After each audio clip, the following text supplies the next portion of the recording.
All right, Kenny Smith, Total Force Holdings. The next cartridge we're going to talk about in our Caliber War is one that I like quite a bit, and that's the 44 Special.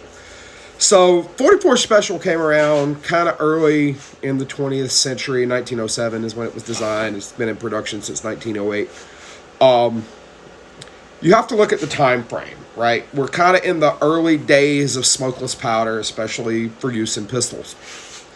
So most of what you had were black powder ammunition at the time. You know, your 44 Russian, your 45 Colt, 45 Schofield, 4440, things of that nature. I mean, these rounds had proven themselves time and time again before then, but there's no sense to keep using black powder when there's a new powder available. Black powder is only going to burn so fast. You can't play with the chemistry of it but so much. You're only going to get so much performance out of black powder, regardless of what you put on top of it and how big a round it is.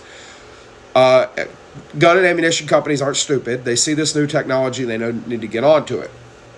So Smith & Wesson started working on what became their triple lock, the hand ejector, and they wanted a new cartridge for it. So they took their 44 Russian, because you have to understand too, this is a big rivalry between Colt and Smith & Wesson at this time that lasted for many, many years. Colt didn't like putting Smith & Wesson markings on their revolvers, and Smith & Wesson didn't like putting Colt markings on their revolvers. So putting 45 Colt on a Smith was just something they weren't going to be okay with, okay? At least not at that time frame. Which is why you see things like, you know, the 32 Colt New Police. Well, it's a 32 Smith & Wesson long. Colt just didn't want to put Smith & Wesson on the pistol, and who can blame them, right? So Smith took their 44 Russian cartridge, linked it by just under a quarter of an inch. I want to say it was like 0.19, something like that, and put a 246 grain lead round nose bullet over new smokeless powder, and it got 750 foot per second out of it. Today, with a 44 Special, it's going to be roughly equivalent to a 45 ACP. Now, the reason I like it is I can shoot it and not be abused when I've got my 44 Magnum out.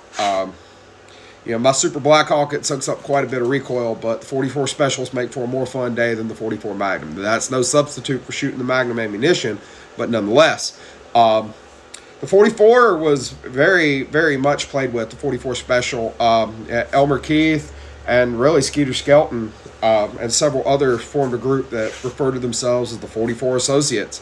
And that's basically all they did, was just share reloading data back and forth to make it hotter and hotter and hotter and hotter, which eventually led to Smith & Wesson and Remington working together, really at the behest of Elmer Keith, to make a factory load for it. So the 44 Special is what bred the 44 Magnum. I like it. Like I say, ballistics are going to be about on par with a 45 ACP, so you can't really argue with it.